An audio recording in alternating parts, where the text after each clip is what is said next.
Ambassadeur, Monsieur le recteur, Mesdames, Messieurs, chers collègues, chers amis francophones, pour moi, c'est un grand plaisir, encore une fois, de participer en fait avec vous à ce séminaire, à notre idée pour le français, tous ensemble, et au nom de l'Agence universitaire de la francophonie en Europe centrale et orientale, de saluer l'ensemble des collègues présents à cette manifestation.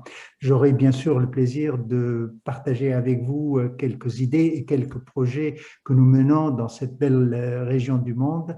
Mais je tiens à saluer également l'équipe de l'université de Zagreb et particulièrement monsieur le recteur Damir Bouras qui nous a accueillis très chaleureusement quand nous avons été pendant justement au moins une semaine en 2017 à organiser le Festival des étudiants francophones. Ça a été une très belle réussite dans la ville de Zagreb et ça a regroupé plus d'une centaine de jeunes issus de l'ensemble de nos universités membres dans cette région. Nous gardons un excellent souvenir. L'université de Zagreb, comme les deux autres qui font partie de l'agence universitaire de la francophonie, contribuent pleinement, je dirais, au rayonnement de la francophonie régionale. Et je peux leur dire et je peux insister que l'agence est à votre service sur simple demande. Vos questions ne peuvent avoir que des pistes et des réponses. Vous pouvez compter sur nous et au plaisir de vous revoir dans la suite de notre séminaire pour vous parler un peu plus de ce que nous pouvons faire en fait ensemble dans les jours et les semaines à venir. Merci infiniment. Merci beaucoup, Mohamed Kettata. Maintenant, la parole est encore à vous, puisque nous avons terminé les mots d'ouverture. Je remercie tous les intervenants qui ont bien voulu s'exprimer. Et maintenant, nous allons proposer votre panel qui s'intitule « La francophonie scientifique pour une meilleure employabilité de nos jeunes ». Et vous allez vous exprimer en français. Voilà, si vous voulez bien, vous pouvez partager votre écran. Je viens juste, voilà, je peux partager mon écran. Il est là. Vous avez votre présentation à droite. Comme par hasard, partager l'écran. Est-ce que vous la voyez? C'est parfait, c'est très bien. Et je vais la mettre en mode diaporama, pourquoi pas? Parfait. Très bien. Bon.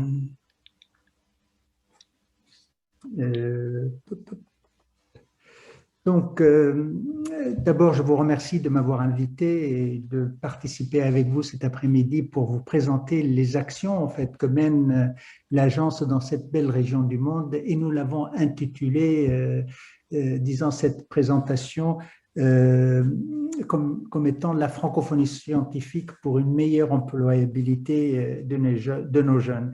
Et vous verrez au cours justement de ma présentation tout ce que nous faisons. C'est de placer l'étudiant au cœur de l'ensemble de nos actions. Et je dirais toujours que le discours n'a de sens que réellement dans l'action que nous menons en fait au quotidien. Pour tout vous dire, l'Europe centrale et orientale, c'est une des 10 régions de la francophonie que nous appelons jusqu'à aujourd'hui universitaire, et je vous dirai pourquoi justement que nous nous orientons de plus en plus vers une francophonie plus large, une francophonie scientifique. Comme vous le savez, l'agence universitaire de la francophonie est le réseau universitaire le plus important au monde. Aujourd'hui, il compte plus de 1000 universités membres, sans parler bien sûr des centres de recherche et des associations qui ont un partenariat direct. Nous sommes répartis sur les 10 régions, je dirais très simplement 2 en Amérique, 2 en Europe et 4 en Afrique et 2 en Asie. En Europe, bien sûr, il y a l'Europe de l'Ouest et l'Europe centrale et orientale. Entre parenthèses, c'est la plus belle région du monde. Personne n'a réussi à me contredire jusqu'à aujourd'hui.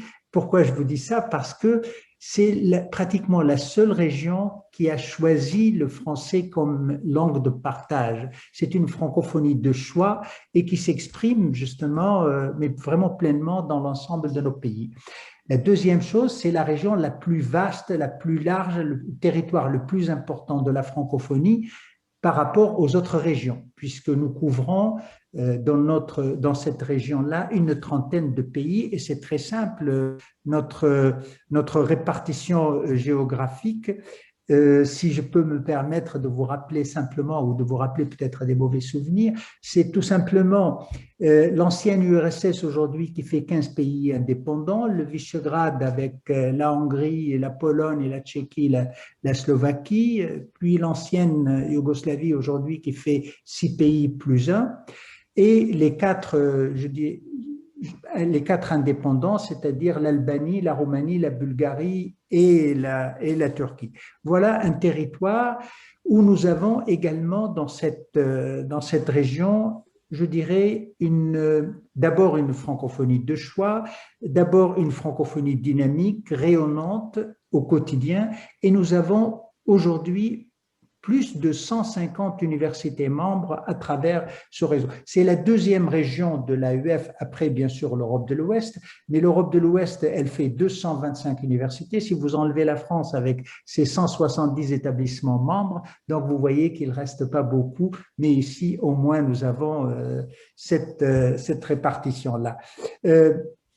De la même manière, en fait, ici en Europe, dans cette région, l'Europe centrale et orientale, nous avons une spécificité régionale, et tout à l'heure, monsieur le recteur Borras disait parfaitement, nous avons un peu partout des centres de rayonnement de la francophonie. Ce sont des centres vraiment qui permettent à la fois d'organiser des colloques, qui permettent d'organiser des réunions avec les milieux socio-économiques, qui animent la langue française au quotidien et je dirais, partagent même cette culture-là. Donc, on les trouve un peu partout, répartis sur l'ensemble des pays. Comme vous le savez, nous sommes également présents, notre direction régionale est présente à Bucarest, en Roumanie, mais nous avons également en Bulgarie, à Sofia, à Moldavie, à Chisinau, en Albanie, à Tirana, en Géorgie, à Tbilissi, et en Arménie, à Erevan.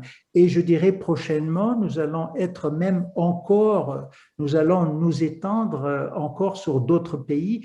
En fait, en clair, la francophonie, il suffit de tendre la main pour que vous ayez toujours en fait un interlocuteur disponible et qui permet de développer avec vous une certaine projet. Vous verrez bien sûr dans les jours et les semaines qui viennent notre nouvelle répartition géographique avec une présence plus large où nous serons présents presque dans une douzaine de pays et on espère d'ici 2020, c'est que nous serons présents avec nos personnels dans une vingtaine de pays. Donc, vous voyez que le maillage territorial est relativement important. Quand je dis 20, c'est-à-dire au sein de l'Europe centrale et orientale.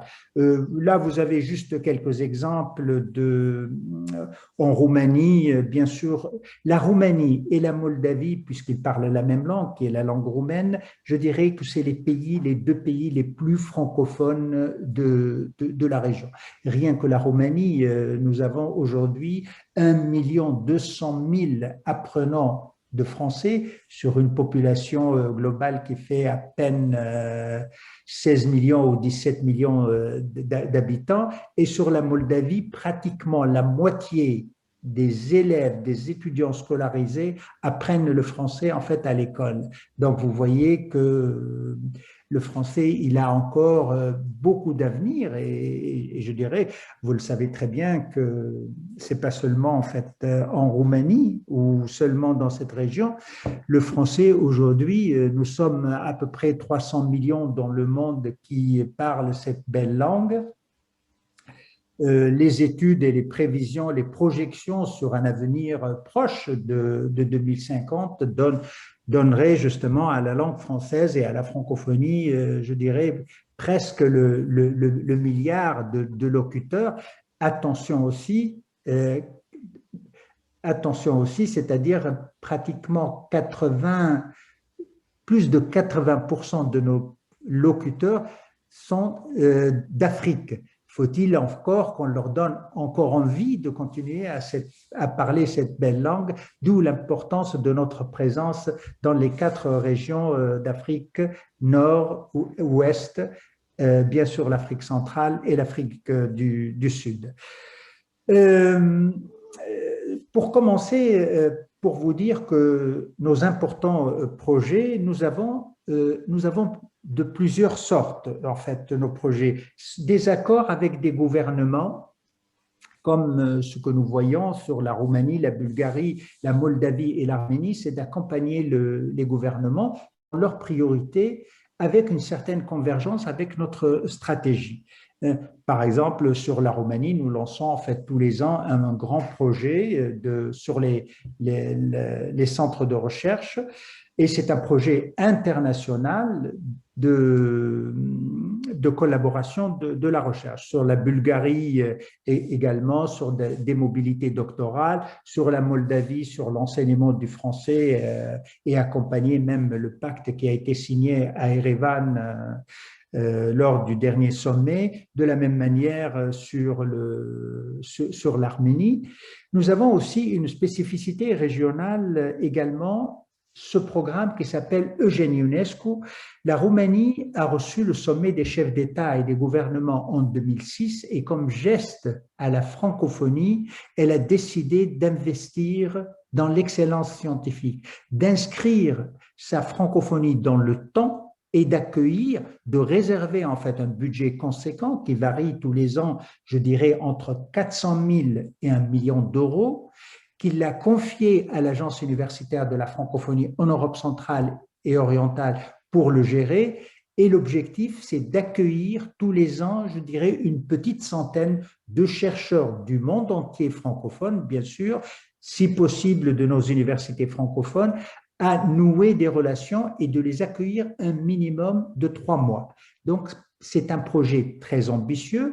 Nous avons déjà lancé cet appel à projet, le 14e appel à projet, puisque c'est tous les ans, hein, avec le soutien 100% financier de la Roumanie.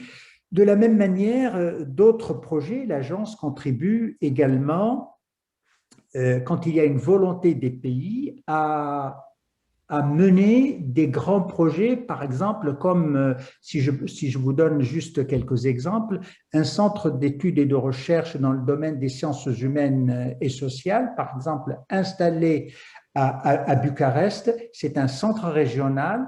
Entre parenthèses, nous avons le même qui a été aussi, ça fait 2 ans, ce qu'on appelle l'Observatoire balkanique des sciences humaines et sociales à Sofia. Nous avons également un autre centre de recherche que l'agence a contribué pleinement à sa mise en place, c'est le regroupement de plusieurs pays et des chercheurs dans le domaine des mathématiques.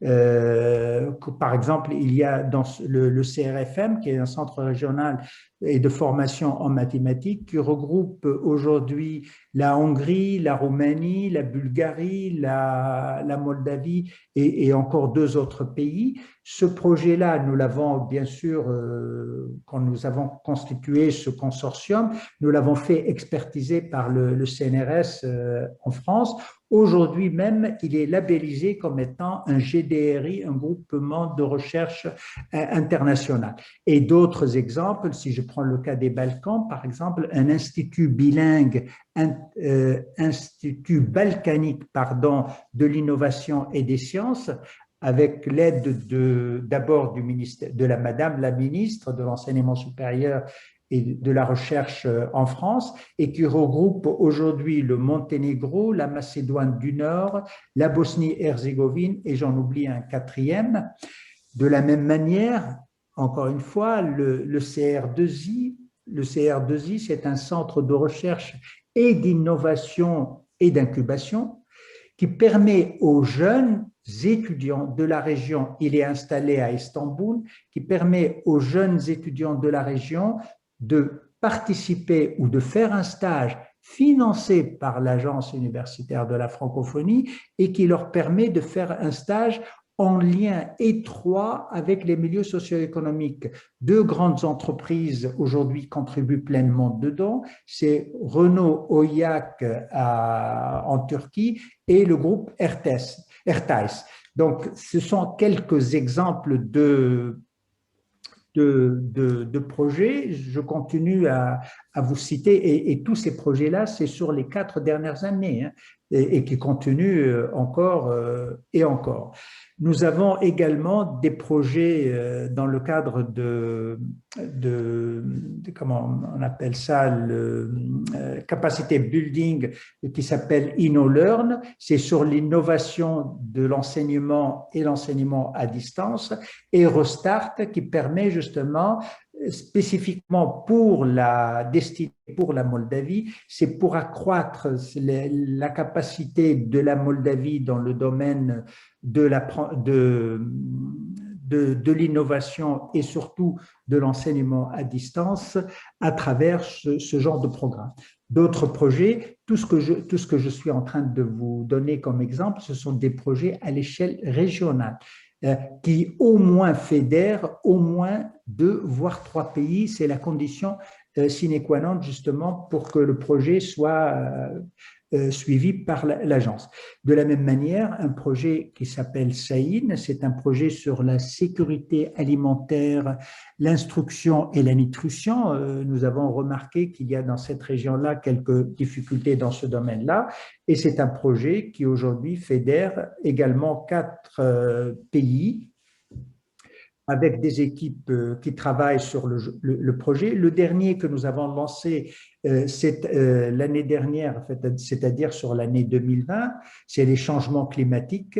Et nous avons sur le changement climatique aujourd'hui 8 pays qui contribuent, avec bien sûr un financement relativement important de l'AEF. De la même manière, les 2 derniers projets, ce sont des projets initiés par l'agence. C'est actif, ça veut dire des actions innovantes ou bien des actions innovantes francophones, bien sûr qui essayent de semer la culture du développement durable auprès de nos universités et également partager leurs expériences sur les ODD. Inti Campus de la même manière, et nous avons 2 particulièrement au niveau de la région, particulièrement au niveau des pays du Visegrad, un qui concerne le gaspillage alimentaire et l'autre sur, il me semble, la consommation responsable. Voilà quelques exemples de grands projets fédérateurs qui tournent actuellement au sein de nos universités membres. Hugues, je vous fais confiance de me dire justement le timing. Aucun souci. Sur notre action, en fait, je dirais, elle est basée sur toujours un trièdre, et ce trièdre-là, c'est l'université, l'entreprise, pour assurer en fait à nos étudiants la meilleure insertion professionnelle, c'est de leur permettre la meilleure employabilité. Comment on fonctionne, si je peux dire, au quotidien, à la fois par une certaine proximité de nos membres, c'est-à-dire que nous sommes à leur écoute. L'ensemble de l'équipe régionale, dès que nous avons une question, il y a toujours une piste, et une piste qui permet d'aboutir à quelque chose. La proximité, l'innovation, c'est-à-dire que tous les projets que nous lançons, ce sont par des appels à projets à l'ensemble de nos universités membres sur la région, et l'objectif, c'est d'apporter quelque chose d'innovant et de permettre d'inscrire notre action en fait dans l'avenir. Le partenariat,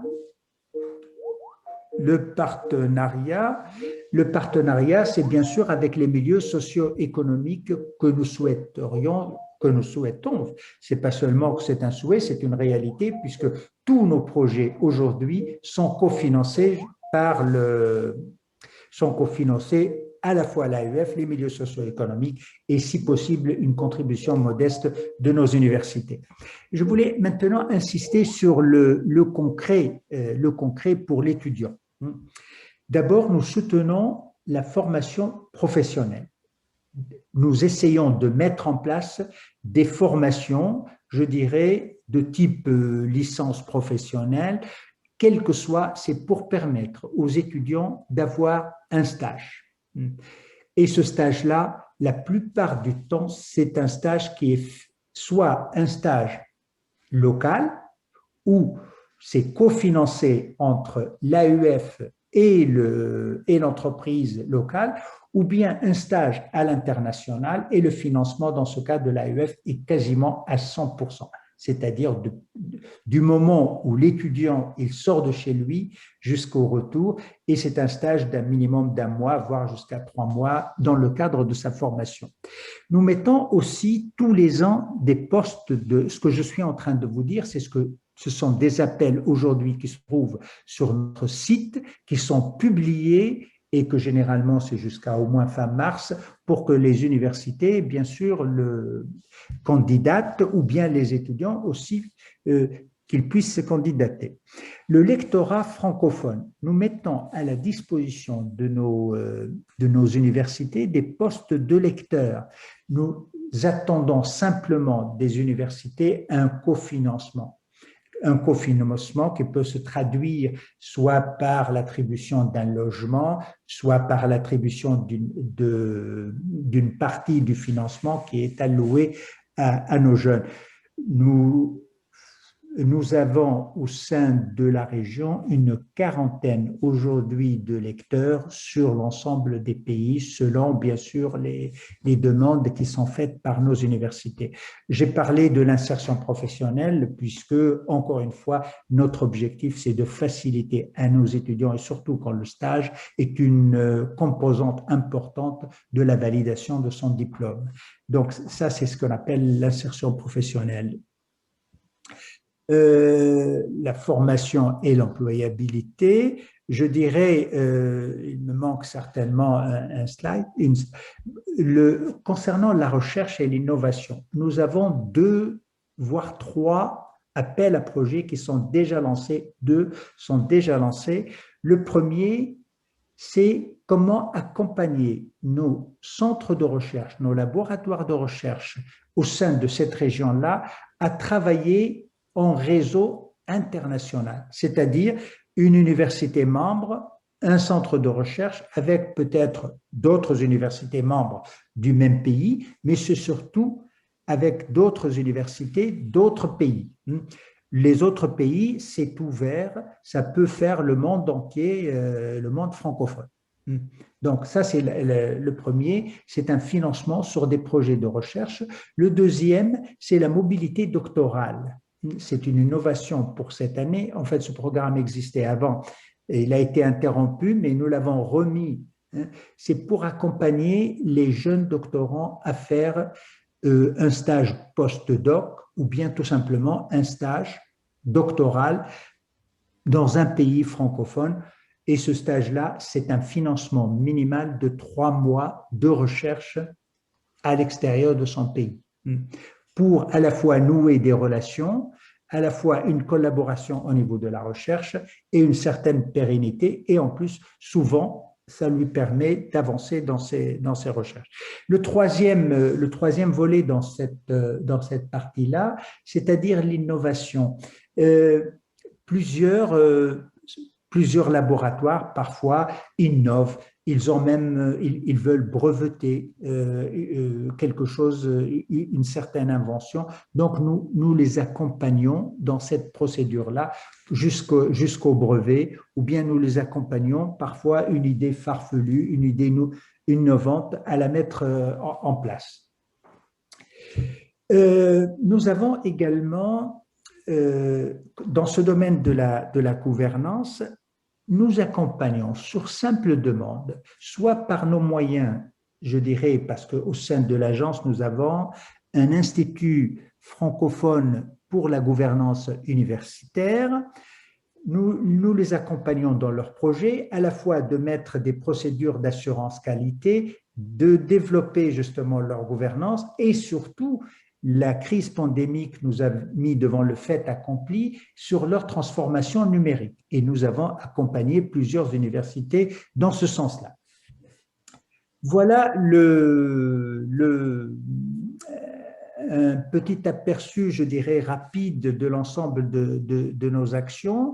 Bien sûr, ce développement partenarial aujourd'hui se fait à travers soit des mémorandums, à travers notre réseau CRU, soixantaine de centres de rayonnement de la francophonie. C'est une spécificité régionale. De la même manière, nous avons commencé aussi à accompagner les universités à avoir de ce qu'on appelle des centres d'employabilité francophone ou des centres de carrière francophones, sans parler de toutes les actions, concours que nous menons, je dirais, au quotidien. Et encore une fois, notre site auf.org, et si vous voulez, vous cliquez sur Europe centrale et orientale, les différents concours, et je peux vous assurer que ça ne se passe pas une semaine sans qu'il y ait un concours pour intéresser, merci mon professeur, ma thèse en 180 secondes, le prix Goncourt, il suffit qu'un institut le souhaite l'organiser, nous pouvons l'accompagner, le concours de la plaidoirie, l'éloquence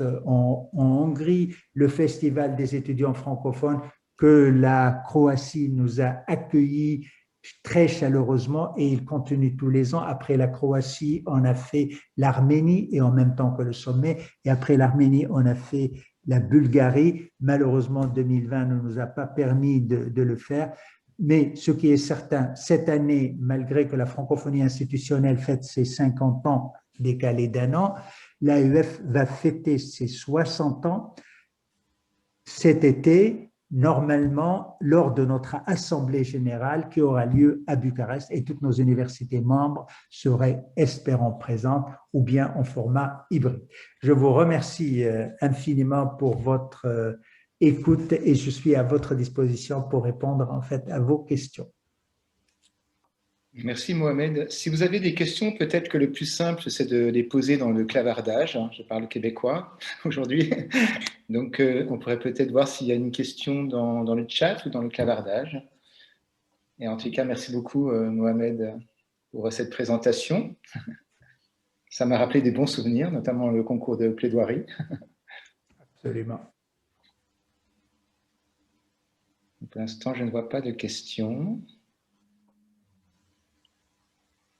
C'est pas grave. Si vous avez des questions de manière ultérieurement, vous pouvez toujours me les envoyer. Je me ferai un plaisir de les envoyer à M. Ketata. Sinon, bien sûr, sur simple demande, j'insiste, auprès de nous, à n'importe quelle adresse email, et vous verrez la réactivité de notre équipe. Merci beaucoup. Merci beaucoup.